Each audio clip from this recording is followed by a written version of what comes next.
Dave. Hi, Hayden, my little New Year snugglebug. What? You never say anything like that to me in real life. It's just a show that you put on for the podcast. You'll be glad to know that I've found a website called 100 Cute Pet Nicknames to Call Your Girlfriend or Fiance. New Year Snugglebug was in there? I added the new year, just riffing a little bit. Okay. Do you want to hear some of the other names I've got coming up for you? No, I'd like it to be a surprise. Okay. This episode is actually going out on January 6th, a big day for America. Mm. I'm just wondering how you're feeling about this year ahead for Flightless Bird. Well, that's not the direction I thought you were going to go in there. You're running out of stuff. Let's face it. How many differences could there be between two Anglosphere countries with sort of broadly similar cultural references? You're going to be doing some weird shit like the Americans stamp their feet slightly louder going up the stairs soon. So I feel like you're pretty much fucked. That's what I'd say about Flightless Bird. But you do seem to be branching out into music and stuff. It's going out on January 6th. Do you want to ask me about like the insurrection and the lapse into fascism in your country, or is this just you just want to look inside on this auspicious day? I'm a bit scared on this particular day to sort of look outward because it's just too scary, you know? Yeah, you look outward, it could be someone climbing the wall. I'm David Farrier, a New Zealander accidentally marooned in America, and I want to figure out what makes this country tick. And yes, welcome to 2026. Hayden said Flightless Bird is running out of ideas, which is categorically false. Hayden talks a lot of shit. I'm used to it by now. One thing he did say, though, isn't completely off the wall, and that's that our stories here will get weird at times, and today's episode is a very good example of that. Because what if I told you that America's biggest animal rescue organization, endorsed by the likes of Mark Wahlberg, acclaimed actor, actually began as a full-blown cult that worshipped four deities, including Lucifer and Satan, who, if you're wondering, are not the same thing, they're different. And what if I told you that cult members are still working at America's biggest animal rescue organization? Well, all of those things are true, and the rescue brings in around $100 million a year, and it's called the Best Friends Animal Society. So get ready to decide if you want to rescue a load of animals or pay your respects to Satan, because this is the Best Friends episode. Please don't sue us.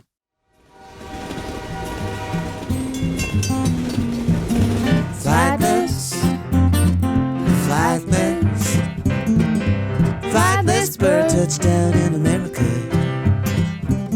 I'm a flightless bird touchdown in America. When I first saw we were doing this episode, Yes. I thought you were just doing an episode on Oh, us. Best Friends, just That's a right. feel-good episode Kick to off the launch the year. new Yeah, season. yeah. I'm sorry, Rob. That's such a letdown. You are a good friend. There is that as well. No, just not the best. Okay. Okay, I want to do a disclaimer right at the top. Yes. We are recording this on December 16th. Oh, why are you doing that? I'm doing it. We got to be honest, because who knows when this goes out, so much chaos could have happened. Listeners will be going, why aren't they talking about X, Y, and Z? So look, just breaking the illusion briefly, if you want to know what is currently happening, Rob and I have been doing updates over on Patreon with me and all that kind of thing. So Yep. like live is on Patreon. But don't despair.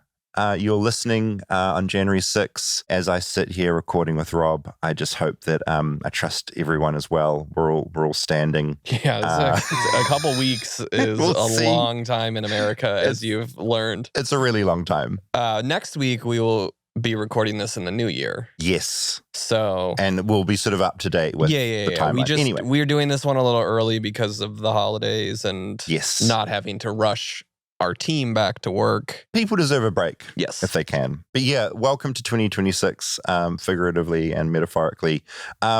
Did you know about Best Friends as an organization before I sort of raised this idea with you? No, I still don't.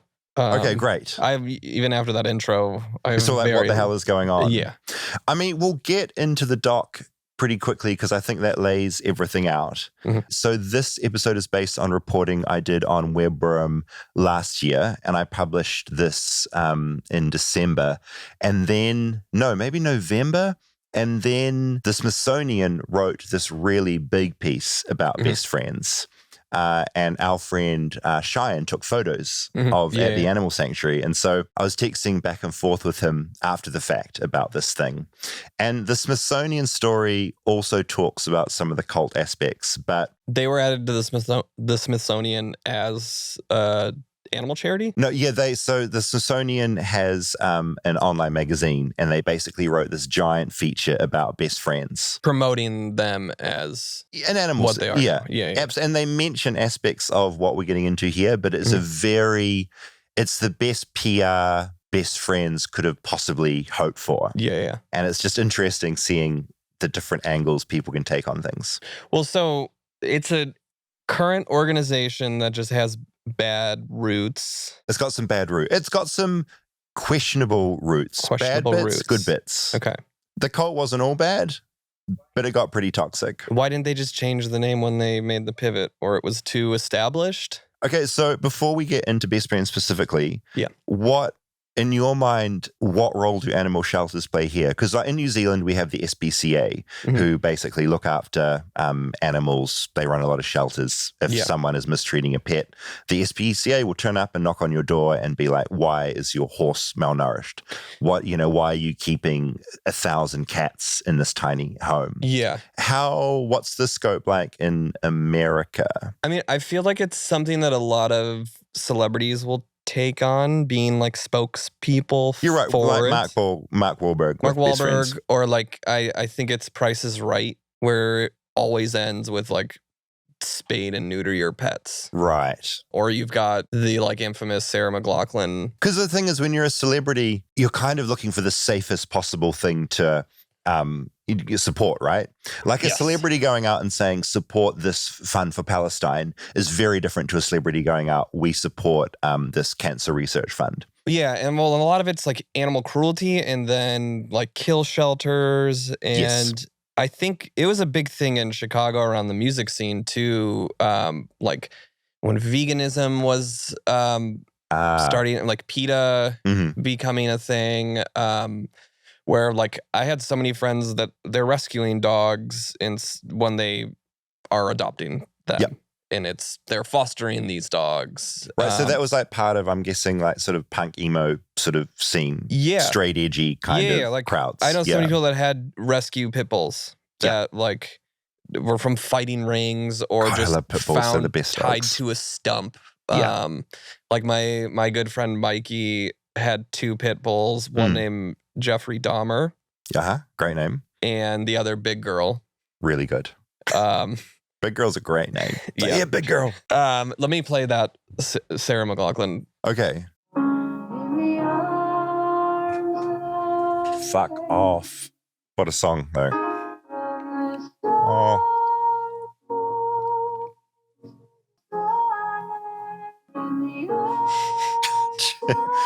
It's every stereotype. Yeah. Okay, I get the idea. Oh, God. Will you be an angel for a helpless animal? Every day, innocent animals are abused, beaten, and neglected. And they're crying out for help. Okay, incredible. Yeah, so that you've never seen that commercial? No, never. That never made it to New Zealand. There's certain bits of culture that just never made it across. Like, it's such a specific ad. Well, to be fair, that's for British Columbia, so not technically America. Okay. But like, I don't even know what that organization was, but I know that song and that video. Huge. From just it being played on TV. This is like 90s vibes? 2000s. I mean, what an ad. I mean, it had everything. I mean, it had such sad-looking puppy eyes looking up at you. How could you not give to them? Yeah, apparently it raised in a single year $30 million. Incredible. For the organization. Yeah, that's insane amounts of money. Yeah. I mean, it's funny, like I'm an animal person. I love animals so much. I'm also deeply cynical, and I can't help but look at a commercial like that with every bit of cynicism and go, they have perfectly fine-tuned this to get the most amount of money possible. Yeah. I mean, it's like Coney, you know? They amplified that dog whimpering. Yeah. Yeah. There's also that thing that I think is interesting in this space where this idea of whether you're raising money for humans or animals. And I understand, there's this thing where there's this idea that which is, I think, completely false, that like humans don't necessarily deserve money because they've made that decision to be in that place. Whereas animals are these innocent creatures that humans have completely messed up. And so, do you know what I mean? There's this idea that it's almost the perfect funnel. We must give money there. Yeah. As opposed to kids in poverty or unhoused people, or cancer cuts through because I think humans go, that's like that, no one deserves that. Yeah. But do you know what I mean? That sort of mentality of like animals are the perfect thing to They're front for because they're so helpless. Yeah. Well, there's also that whole thing with like tying a specific person to the charity when you're like helping a kid across the world that is impoverished. Completely. That needs money. Well, that was World Vision's biggest kind of win, was this idea that you are sponsoring your money that you send specifically goes to this one child. Yeah, that one-to-one empathy works, but once you which start, is all fabricated. Like it's all like there's so much bullshit involved in that world. But once it's a big group, people just, it seems unattainable to help. And too big. It's like that thing where you get compassion fatigue, where you go, how can I even begin to help with that famine? Yeah. Because how can this, $10 I'm sending and do anything? But I think when you're like helping an animal shelter or donating to that, it feels much more one-to-one of like, I'm going to help that 3-legged whimpering dog. Completely. It just cuts through. And save this thing. There's also, you raise no kill, because that's something I've been wrapping my head around as well. So Best Friends, whole thing. And to be clear, Best Friends does really amazing work. It's just, it has also got a very toxic, unusual culture in there as well that I think people are unaware of. But their whole thing is we're a no-kill shelter. So they set these really lofty goals they wanted to be completely no-kill by the end of last year. They didn't reach that. 2025. Yeah. They didn't reach. I'm just projecting myself into the future again. David, it's not the end of 2025 as we this speak. Is true. So basically, by the end of 2025, they had set this goal to be completely no kill. They haven't reached that goal. But there is all sorts of controversies within that, because they are putting insane pressure on other shelters to do the same thing. And kind of like, if they're not no kill, then they're not as good as Best Friends are. Yeah. And then there's also the thing where it creates certain pressure to get animals out the door as quickly as possible. And that creates certain nuances, whether, are they going to the right home? Can those animals be returned if that home isn't right for them? Right. Or are they going to be neglected in this new place and not put in a safe There's home? Another thing, and I'm going to cop flack for this, but I strongly believe it, and I'm an animal person. Animal people they do have, especially when you get into the rescue scene, there is a certain level of derangement in that world. And I've got friends, like you have friends that shelter animals, and I've spoken to them, and they all speak of a big element of that world kind of brushing up against, and I'm speaking in broad strokes here, but brushing up against almost hoarding, where once you get into that world of rescuing animals, there's a certain level of hoarding, there's a certain level of drama. And we start to look at the politics of these different rescue organizations and how they think about each other. It gets so fucking feral so quickly here in America. It gets really mad. It's just like competitive, and we're doing it the right way. We have the right way of rescuing and rehoming animals, and this is the way money should be used. And once you get to the level of Best Friends, who is bringing in like $100 million in fundraising a year, there's certain we get into this in the doc, but there is a certain cult think within those worlds that get really crazy. Especially we have a lot of money going to the top of those organizations. It gets, the world gets crazy. Animal rescuers are a whole other level of intensity. Well, let's find out. Okay. Hey, I'm Mark Wahlberg.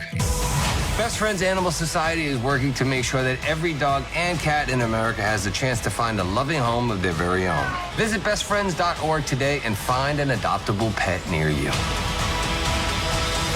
That's what's up. Good job. That's actor Mark Wahlberg doing a commercial for the Best Friends Animal Society. Best Friends is one of the biggest animal rescue organizations in the United States. It's a non-profit 501c3 with offices in places like Atlanta, Arkansas, Houston, and New York. Its headquarters are in Utah, where Nat Geo made a documentary series about it called Dogtown.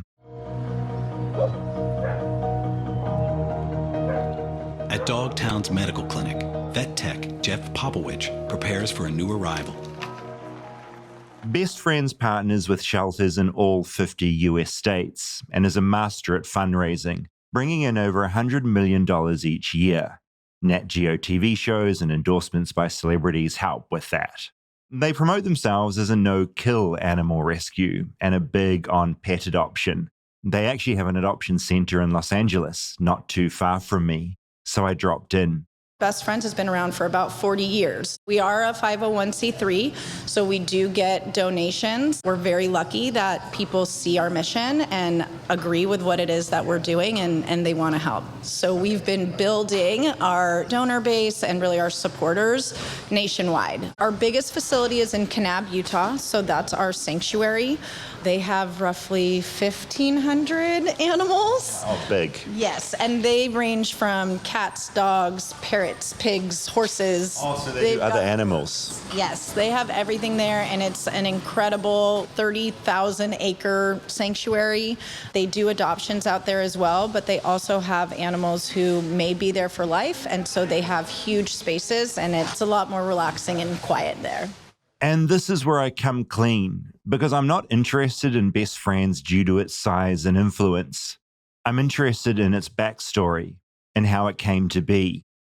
Their website has this to say: back in 1984, a scrappy group of friends from far corners of the globe settled in a remote area of Utah's high desert and took the first steps in forever changing the future for pets and shelters.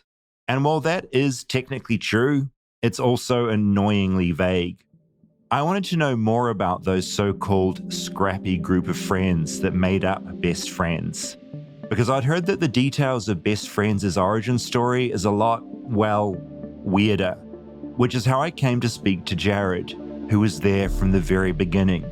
Well, more accurately, from the middle. I am Jared Garrett, and I was born in Chicago in '74. The reason I'm talking to Jared is that he has a story, a really good one.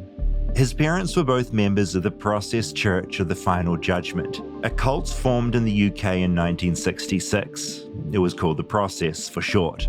The cult wormed its way into the United States in the late 60s and early 70s, recruiting Americans all across the country who were partially wooed by the British accent and the cult's teachings and ideas. They felt, and this was pretty common, I guess, in the 60s, that the family unit was fairly obsolete and could be disrupted and deconstructed, and people could have a perfectly good, productive life without it. And so that informed the way I grew up. Members of the Process lived a fairly nomadic life in America. They set up their main chapter in Chicago in 1972. That included Jared's parents. My mother had been an early American recruit, and my father had been a more recent American recruit from Boston. So their union was, how do they say it, was blessed and ordained by the main leader of the foundation. And so they got together and had me. In short, Jared was born into a cult. And so while his parents were officially called Catherine and Bruce, the Process had other ideas. She was called Catherine Eaton, and she took a name, Seraphine, actually, for a while, and then wound up as Magdalene. My dad, he's Bruce Garrett, but I knew him as Enoch the whole time I was growing up. So Jared's parents, Magdalene and Enoch, had bought into the ideas of the Process, a cult that had been founded in the 60s by British occultist Robert de Grimston and his wife Ann MacLean. If you want to understand the vibe of the Process, I guess it's also important to know that Mary Ann and her husband Robert were both ex-Scientologists. What I understand is back in sometime in the 60s, I think the early-ish 60s, there was a chapter of Scientology at Oxford, England. And the two kind of main people in that were a man named Robert de Grimston and a woman named Ann MacLean. And they were married, pretty sure. And they had several people they worked with in the Scientology practice. And they found that what they wanted to do was different from what the chapter of Scientology really wanted them to do. So they just decided to step out and do their own thing. And he wrote a lot of interesting, very out there stuff on who God was and Jesus, Jehovah, Lucifer, Satan, all these things that I never could wrap my brain around. The Process Church of the Final Judgment believed there were 4 separate deities: Jehovah, Lucifer, Satan, and Christ, and you could pick which one you wanted to follow. Summing up that idea was one of their original hymns, which is simply called Christ and Satan Joined in Unity. The cult was big on the end of the world, and they stood out wherever they went, from San Francisco to Mexico. They wore a lot of black, and their cloaks were lined with crimson. They also wore these big iron crosses around their necks and liked to keep big dogs as pets, mainly German Shepards. Rumours spread that they were involved in ritualistic murder, and by the time the Manson murders happened, prosecutors alleged there were links between Manson and the process. These rumours weren't helped by the fact Manson himself told the main prosecutor that he and Robert de Grimston were one and the same. Journalist Maury Tully would go on to call them one of the most dangerous satanic cults in America. Stay tuned for more Flightless Bird. We'll be right back after a word from our sponsors. Support for Flightless Bird comes from Grow Therapy. Now, the new year, if you missed the memo we're currently in, brings advice from every corner. Your feed, your group chat, even your barista. The barista always likes to chip in. The hairdresser as well. Everyone thinks they're a therapist. But here's the thing. Advice isn't therapy. Grow Therapy connects you to licensed professionals who actually get you. There's a million reasons people start therapy: a breakup, a burnout, a new job, a new year. Whatever your reason, there's one place to start. So whether it's your first time in therapy or your 15th, like you, David, Grow makes it easy to find a therapist who fits you, not the other way around. You can also search by what matters, like your insurance, specialty, identity, or availability, and get started in as little as 2 days. And if something comes up, you can cancel up to 24 hours in advance at no cost. There are no subscriptions, no long-term commitments. Thank goodness, you just pay per session. Grow helps you find therapy on your time. Yeah, what's the latest thing you discussed with your therapist, David? Oh, you really put me on the spot. Well, I have quite an OCD issue. When I get really stressed, always checking the taps. So figuring out what is going on there and making me become less stressed with stress. That is my big takeaway. Well, whatever challenges you're facing, like David's tap issue, Grow Therapy is here to help. Sessions average about $21 with insurance, and some pay as little as $0 depending on your plan. Visit growtherapy.com/bird today to get started. That's growtherapy.com/bird. growtherapy.com/bird. Availability and coverage vary by state and insurance plan. The new year brings new health goals and wealth goals. Protecting your identity is an important step.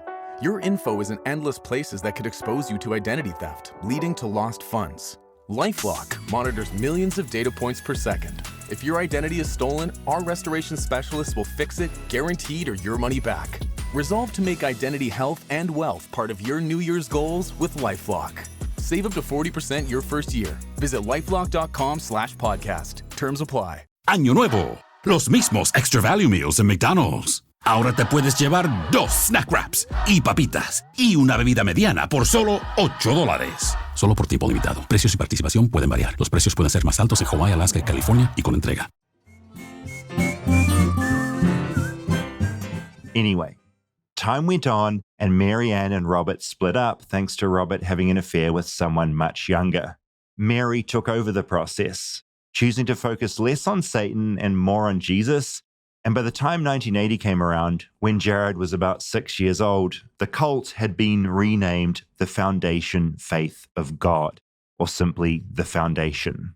The Foundation Faith of God topped out at about 150 or so members at its height. When I was 14, I asked one of the adults, who I at least felt like he wouldn't get angry at me for asking, said, "Hey, what is it we believe?" And so at 14, not even knowing, having to ask somebody was kind of weird. And he said, "Well, we're kind of a non-denominational Christian sect." And we were coached to say, we're just a youth group. But yeah, we are a non-denominational Christian sect. And that was it. Their beliefs seemed to be, the world is broken. This is the only place you're going to find any real meaningful purpose is in the foundation. else is just going to continue to be broken and have no hope for anything. We need to do everything we can to please the leader at the time. Was a guy named Gabe. Gabriel was the leader because he had hooked up with Mary Ann, the cult's original founder. And everything is focused on pleasing them, pleasing the other leaders of the branches or chapters, as they called them, and doing your best not to rock the boat for us kids. It was a really fuzzy belief system that I couldn't quite understand. We did mostly Christian seeming celebration type prayer gathering ritual things that also involved candles and incense. So it felt like there was some maybe some Catholic or Anglican influence on it, but then there was prayers to the Earth Mother and other things. So that felt a little pagan, and plenty of other things too. There was some Asian stuff thrown in as well. So it was like kind of a mutt religion that maybe they didn't even care they didn't really care to have a central dogma or stuff. They were just like trying to raise money to support their animal ambitions, their animal rescue ambitions. He threw that line in there so casually, animal ambitions, and I wondered what he meant by that exactly. From a very early on, they always had animals. They were the group with the German Shepards, the huge German Shepards that people were scared of. From a very early time, they would travel around. When they went to Mexico, Mexico, they had their German Shepherds with them. As far as my memory goes, they were always rescuing and rehabilitating animals, trying to find them new homes, trying to get them placed, and sometimes not. Sometimes they just keep them. By my count, I probably watched 20 animals die, like literally in front of me, just because they had been helped as much as possible, and they got to have a kind of a more peaceful, more comfortable death in that group. So that seemed to be their focus for a lot of my aware teenage years. Yeah, again, everywhere I lived, there was always animal rescue happening. But the whole putting them above humans, I don't know. It may be because they don't have a family or didn't really have family as a priority. I thought back to what he had said earlier. They felt, and this was pretty common, I guess, in the 60s, that the family unit was fairly obsolete and could be disrupted and deconstructed. It all kind of tracked. Okay, so to sum up, the Cliff Notes. Jared was born into a cult called the Process Church of the Final Judgment that was an offshoot of Scientology that had tenuous links to Charles Manson. When Jared was 6, it got renamed to the Foundation Faith of God, which was more focused on God than Satan, but was still very much a cult. For a bit, until I was about, 9 or 10, there were chapters kind of spanning the West and Midwest. So there was Dallas and Denver, Las Vegas, and then there was a headquarters in Arizona, which later moved to Southern Utah. And keeping with that core belief that the family unit wasn't all that important, the cult didn't really care to keep families together. Reading one of the cult's original texts, you can kind of see where their heads were still at. Marriages are an abomination. Every single one of them consists of a war between a man and a woman, with women striving to possess the man and enmesh him in the trivia of domestic boredom and frustration.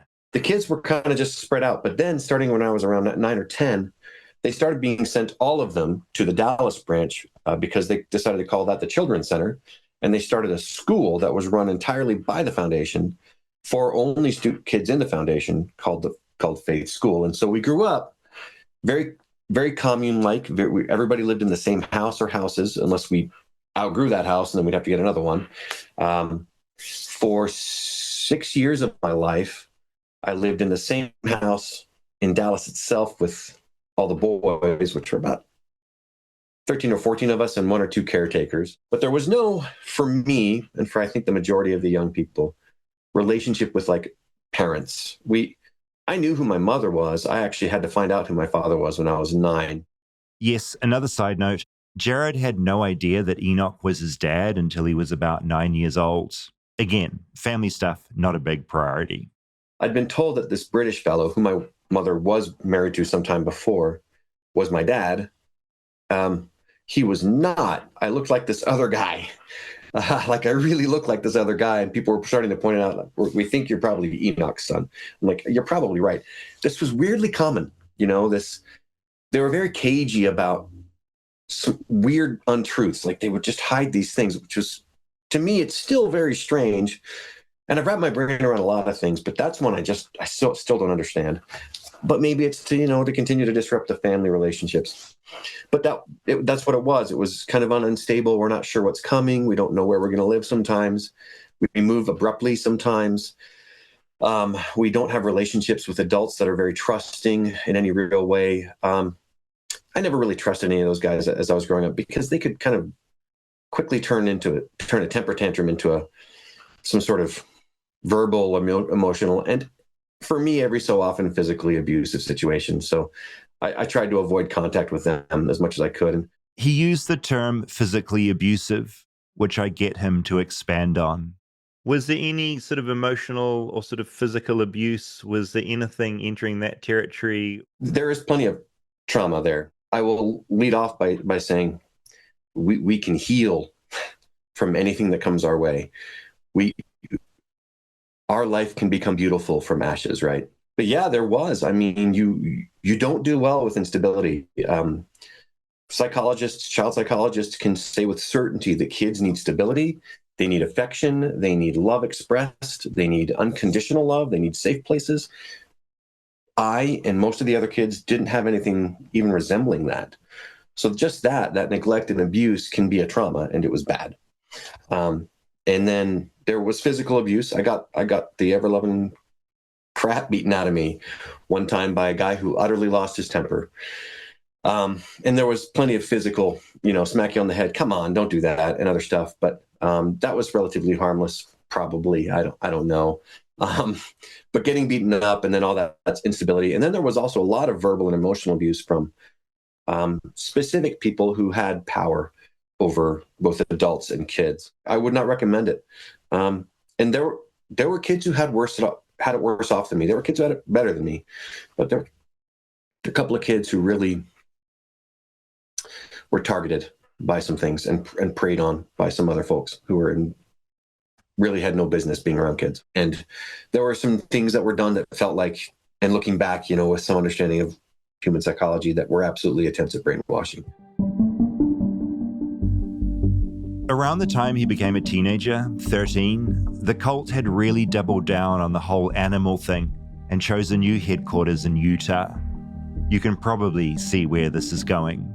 At some point, they bought a ranch in southern Utah, near Kanab, Utah, because they had outgrown the ranch in Arizona, and they wanted to have that be their overall organization headquarters, plus a very expandable animal rescue organization.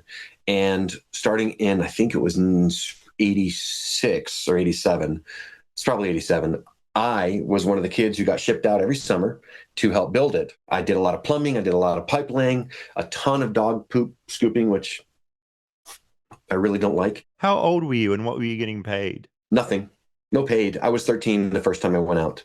We didn't get paid. There was like 20 of us kids who were old enough to do this, or 15 of us kids. And so they just drove us out from the Dallas branch all the way to, near Kanab, Utah. And we would work about 10-hour days, maybe sometimes 12, digging trenches for water supply line, helping putting toilets, doing sheetrock, roofing, framing, dog poop scooping, cat run building, all kinds of work. In case my foreshadowing hasn't been strong enough, or maybe you were doing something else while listening to this episode and drifted off, Jared and the other kids were helping build what would become Best Friends, America's largest animal rescue group. This perhaps offers a bit more context to what's listed on the Best Friends website.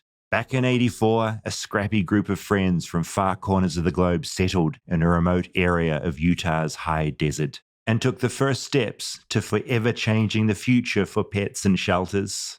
Not to be sort of overly sensationalist about this, but you're sort of saying the early iterations of Best Friends was sort of partly built by child labor, really.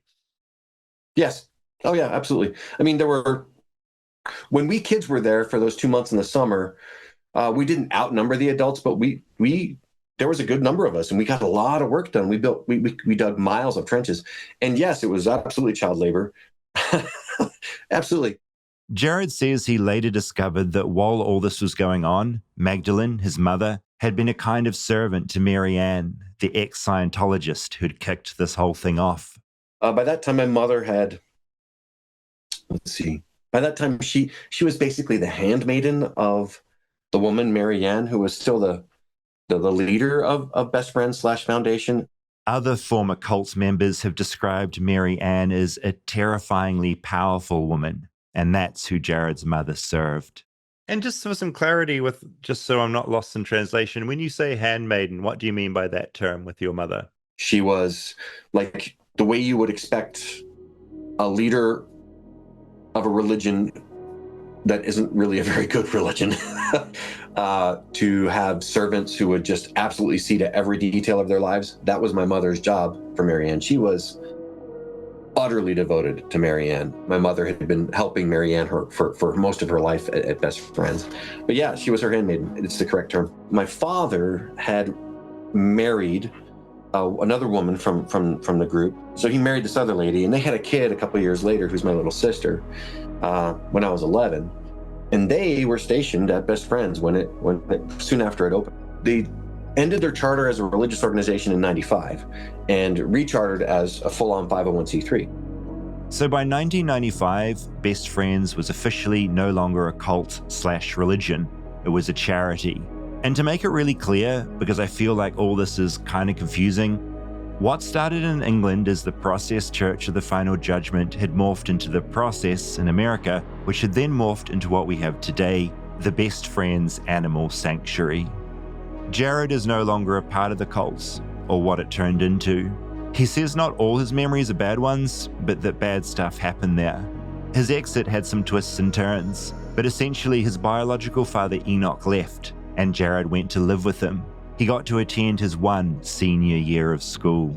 The freedom, absolutely the freedom. I cannot describe the sense of relief and the newness of the world the day I arrived in Kanab. I have a strong memory of standing on their very small postage stamp sized front yard and looking around and saying, I'm out.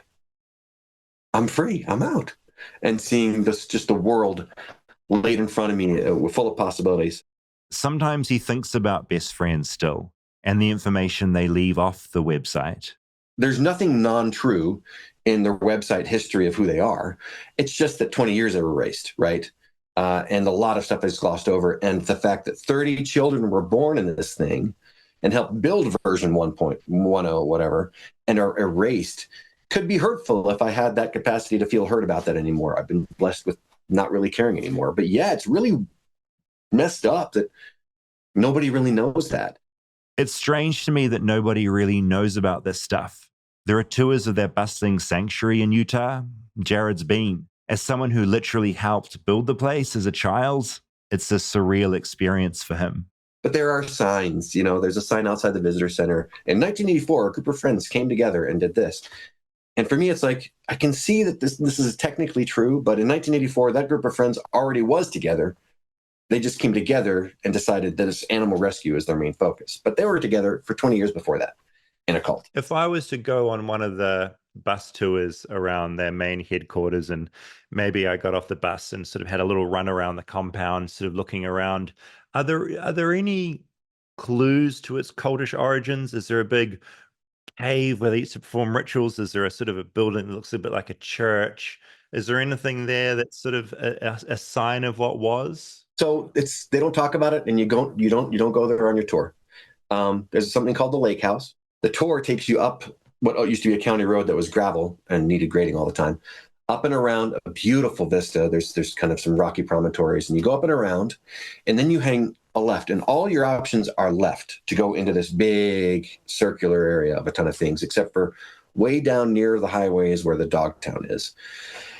But well before the dog town and around somewhere in the same general areas, when you go left to all the cats and everything else in the main living areas, if you were to go right on a road out there and follow a very long, windy road, you'd get to what's called the Lake House. So back in 1988 or 89, the leaders said, we're going to build a religious haven, a space of sacred peace for all members of the foundation to worship, to be at one, and to be at peace. We're going to call it the Lake House. It's going to be huge and beautiful, and we're going to use all of our skills. It's quite beautiful. It looks temple-like. You can get a view of it if you have the right angle from kind of the county road, but it's kind of hard to because it's way back there. It was meant to be set back and set away and fairly secret. So that was built, and it's full of beautiful art. Some of it crafted, some of it purchased for large amounts of money, and it was not used for any of that sacred religious practice. It became an absolute huge mansion residence for Gabriel and Marianne, the leaders. That's where my mother spent the last years of her life, was cleaning that place and doting and caring for Marianne, who she was her handmaiden. But it's there. You're just not going to hear about it officially. I wondered about where this leaves Best Friends today.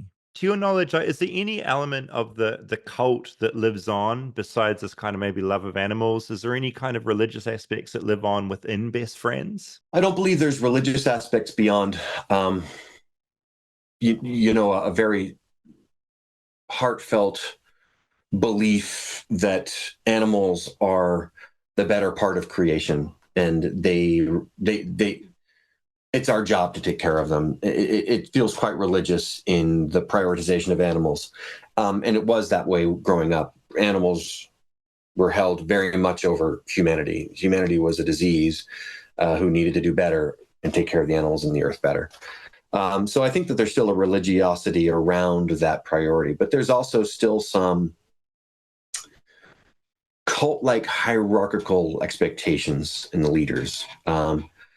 That's what I've been contacted about by some former employees and even current employees. Like, why are they so this way? Why won't they talk about things? Why do they seem to have what's with the chronic lying or hiding of things or playing things so close to the chest? Why can't they be transparent about things? And why do I have to talk to certain people in this certain very respectful, almost worshipful way? He pauses for a moment to think of an example, and Gabriel comes to mind. Gabriel's the one who got together with the original cult founder, Marianne. You can find a photo of him on the Best Friends website under a section called Founders. He's sitting between two rocks up in the mountains, a peaceful look on his face. There are two big dogs by his side. When Gabriel walks in, there's an expectation that he will be, that a hush should fall, that a respectful hush should fall, and that he should be paid attention to. And he cultivates that. I mean, my whole life, he has worn earth colors that remind you a lot of Jesus's robes and has had hair and beard that are absolutely to look like Jesus. There's no question in my mind that he's trying to have that appearance and look. And I wonder if maybe when it comes to a place like Best Friends, you can never fully take the cults out of the culture.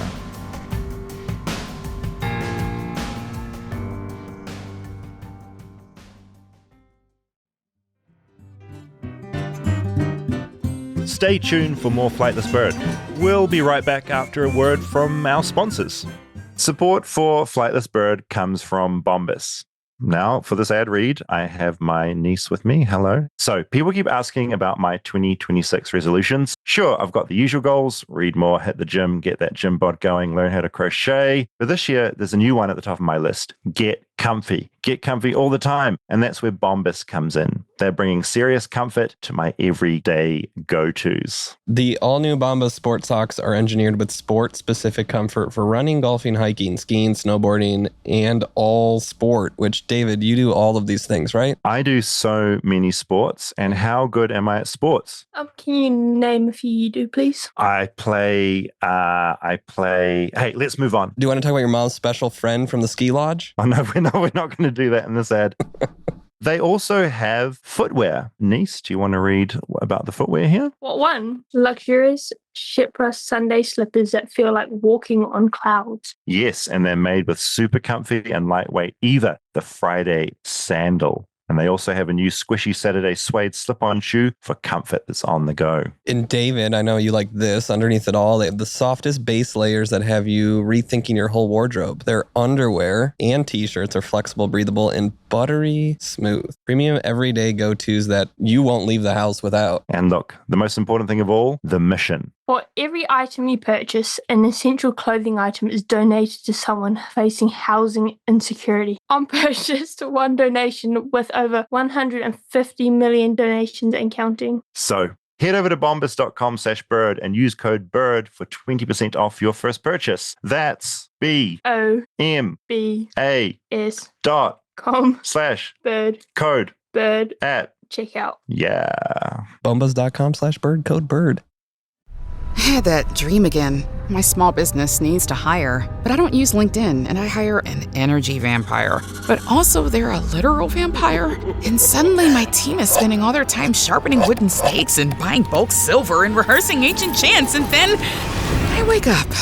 Don't let hiring nightmares ruin your dreams. LinkedIn Jobs' new AI assistant takes insights from over 1 billion professionals to create a short list of the best fits for you. Post your job for free at linkedin.com/quality. Start hiring today with LinkedIn. Don't chew on that, Max. Cooper loves that shoe, too. Oh, now he's into Cooper's food. Wow, he is loving it.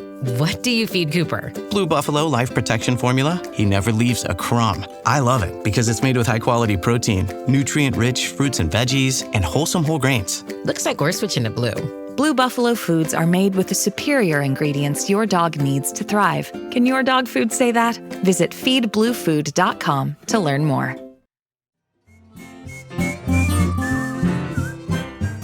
Hey, Robert, I'm here to take your questions on what little I've scratched off the surface of this I sometimes feel even when I'm pitching a story to you, I don't sell it enough. Like, this is one of those batshit things I've ever heard. Yeah, no, it's crazy. It's like, and to be clear, the cult stuff I haven't unearthed the cult aspect. If you go to Best Friend's Wikipedia page, it will be there. Yeah. What I think is new in this episode that hasn't been talked about is that children help build what would turn into Best Friends. Right. I mean, it would be like finding out Apple started as like the Rajneeshi people. Completely. Cult, the Rajneeshi cult in... Yeah. It's just like a sort of a slap to the face. Yeah. And I also think he was incredibly balanced because he obviously didn't have the greatest childhood. He wasn't outwardly bashing Best Friends as much as he could have. Like, he accepts the strange fact that Best Friends does some really good work. But he's just kind of like understandably a bit annoyed that this backstory is kind of just hidden away like that. Yeah. You know? Yeah, which, I mean, I guess it probably doesn't help their cause if it was known. So one follow-up. So when I reported on this for Webroom, I wrote to Best Friends to get comment on them. Because there's also that aspect of they have a shit ton of money. And, you sort of have to be careful when reporting a story like this to make sure you get everything right and correct. And part of that process, if you're going to make accusations about organization, is to give them the right of reply. Yeah. So I sent them an email because I did kind of want their perspective on this. I wrote to their main PR email address. I CC'd in the two people I'd met when I went for a tour like 8 months ago. Yeah. And I just said like a list of things I'd found out. I said, can you confirm the existence of a building known as the Lake House? The building originally built as a kind of church for the cults. What's the current status of Gabriel DePierre within Best Friends? He's the guy who married the original cult leader. Yep. She has now passed away. Gabriel is still at Best Friends, which is just, it's wild to me that even as a PR move, if you're going to rebrand, maybe shift one of the original cult members or someone who married the leader of the cult just off the site. Not part of the infrastructure of it. Even like, what are they thinking? Like, just keep him off the website. Well, like, yeah, make a clean cut. That's the strange thing of like previous business ties or like previous dealings is one thing, but the like evolution from cult to this, but keep keeping them. Seemingly keeping like a bunch of the structure of the cult into the business. That's the thing that I think is sort of missed. And I talked about that Smithsonian piece earlier, and it kind of completely misses that problem. That sure, like it's one thing to have formed from something else, but if you're keeping those people in your ranks and they still have an effect in the organization, I think that's incredibly problematic. Well, and if you're keeping the origin story of this as the child labor that helped build this. Yeah. So that's the other thing I put to them. I said, I had a few other questions. Are there any other original cult members still involved? I know for a fact there are. And then I said, I understand the first stages of what would turn into Best Friends headquarters in Utah was built in part by children aged around 13 years of age. This included digging ditches and other groundwork. Does Best Friends have any comment on this? And then I finally said, is there any particular reason the backstory on the website is so incredibly vague? And so I got an email back. They ignored me the first time, so I emailed them again. They said, hey, Dave, apologies for the late reply. Most of the information you're looking for can be found on the website. Feel free to dig around there. Utter bullshit. Yeah. Like what you just heard in this podcast is not on their website. Yeah. And then they said, as for the ancient history you're inquiring about, it's just that. Which is a pretty incredible thing to come back with when you've just raised child labor with them. Yeah. And then it said, we're not really interested in talking about what amounts to a colorful origin story, which again, in my mind, is a wild response from their PR team when, you know, I'm not just sort of writing in with like a wacky backstory. Yeah. The level of, it's just a really interesting headspace they're in. Clearly not the first time they've been asked about it. I will say, I always like this when you get a response from a company that's kind of like telling you off. I will say that if you're going to move forward with this angle, be prepared to wear your journalistic integrity hat, so to speak, and make sure you research and verify your sources and their stories. Which is fucking amazing on a number of levels, because why the fuck am I emailing you? I'm emailing you to verify the sources and you're giving me shit for doing that? Yeah, and then also not verifying. And no, coming back with absolutely nothing. Yeah. And that also came from a member of their crisis PR team, which I thought was kind of amazing that you have a crisis PR person working there in the first place. So I just thought it was super telling about the mentality that still exists in that place, that's what they come back with. I found that really fascinating. Are they like pushing any of the, like secretly pushing any of the things that the cult was about? So from what I can tell, the original religious beliefs that they had through their various iterations are not part of it anymore. What has stayed in there is from what I can tell, is just the extreme differences in status of the leaders and the amount of power they have in the organization to kind of get you on board into that kind of cult thing, which is interesting because looking at this from the other way, it's almost, I can't think of another example where a cult has rebranded into something that is a net positive. Yeah. They are doing good stuff. Yeah. But, you know, I think it's just the reverence that they treat people with. Certainly some of the income some of those leaders are still going to be getting. Right. It's that stuff that still feels a bit culty, but it's not like they're stripping off naked at their sanctuary and, you know, cutting each other with swords, you know, summoning Satan. They're not doing any of that stuff. Was there any like clear reason for the pivot? I think it's a few things. They annoyed some of their original members because their life wasn't getting any better being in the cult. And so people were leaving at a certain point. I mean, when they started, it was the 60s, right? So there's a bunch of different cults. I mean, I would have sort of loved to be around at that point when like you could walk through a campus and just have different cults recruiting.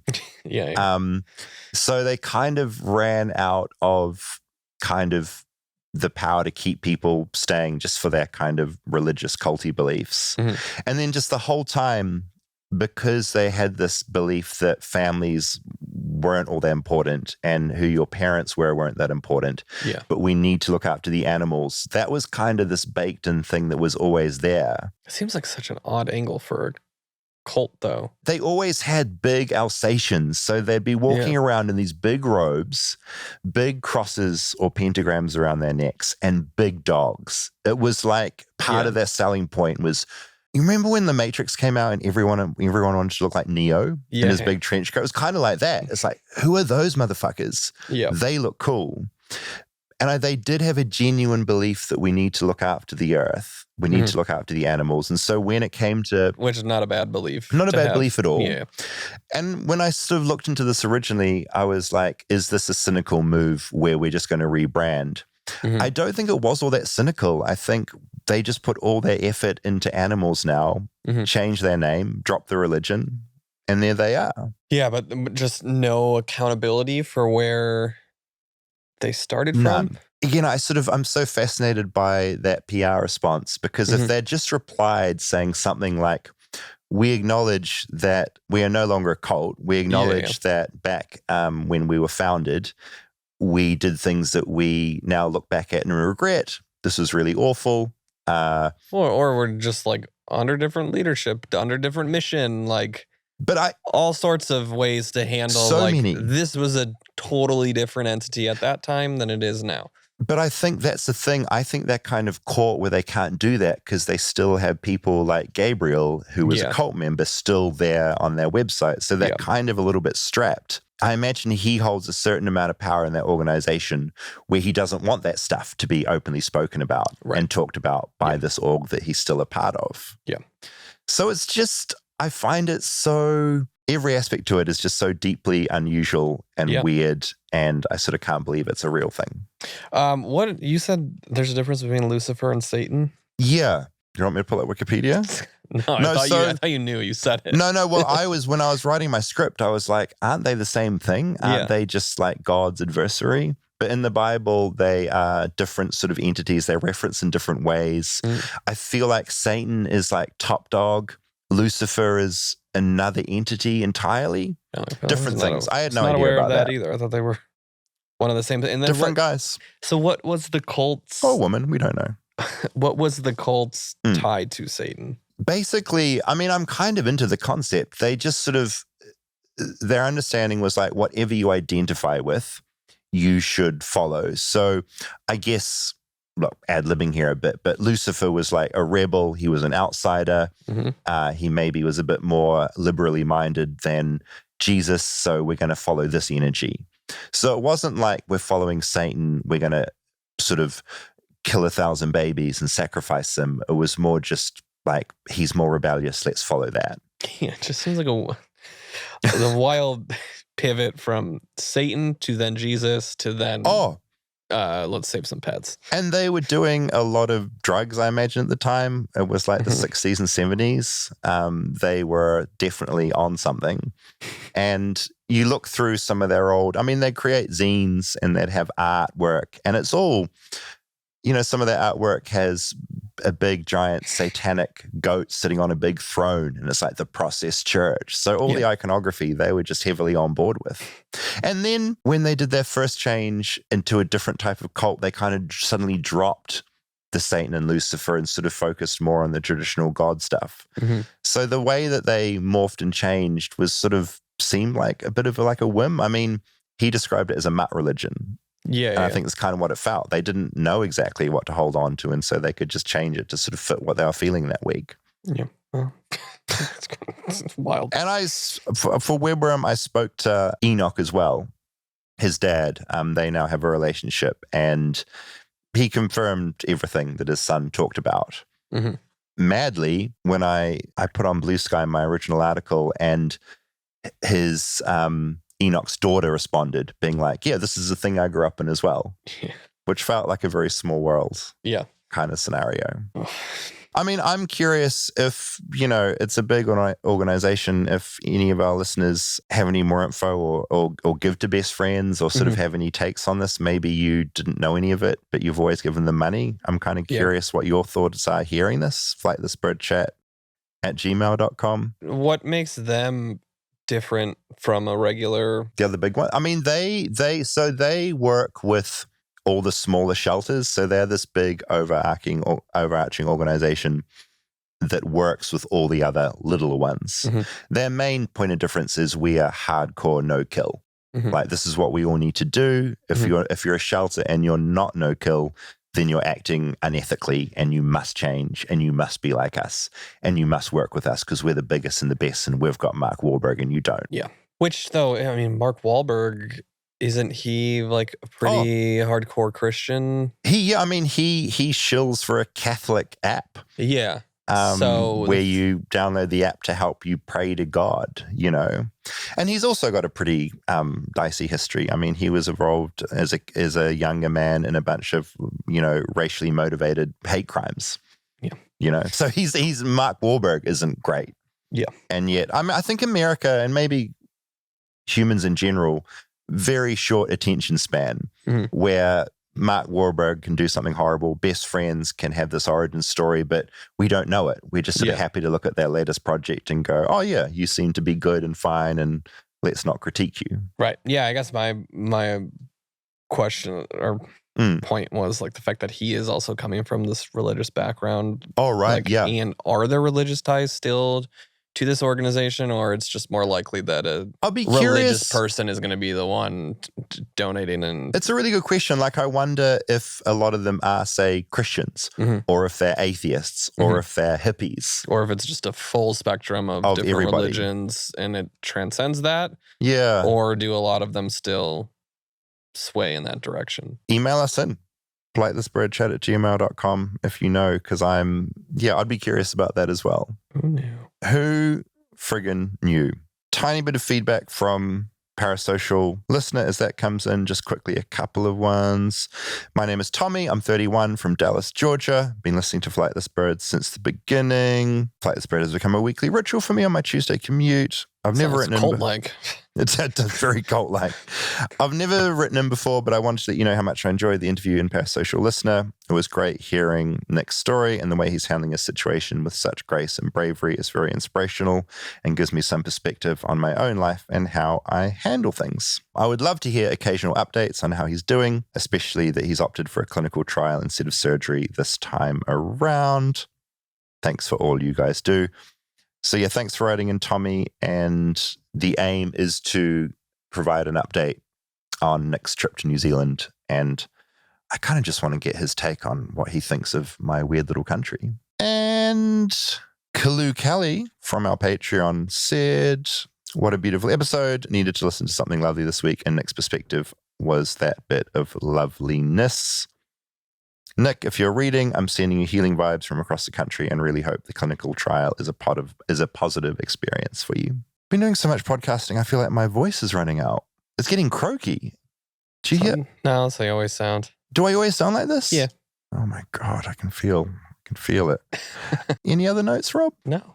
2026. I hope it's going to be a year filled with God knows what. Yeah. There's going to be good bits. There's going to be bad bits. There's going to be stressful bits. Funny bits, and we'll get all those bits and smush them into podcast episodes for you, whoever is listening right now. If you want to support the show, we're on Patreon, patreon.com/flightlessbird. We're on Instagram, Flightless Bird Pod. We're on YouTube, @Flightless Bird Pod. And we are on email. If you have any thoughts or feelings, emotions, flightlessbirdchat@gmail.com. Like and subscribe.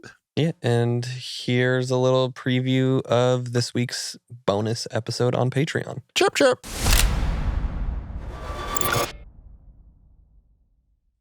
Thank you for being here. Thanks for being on Patreon.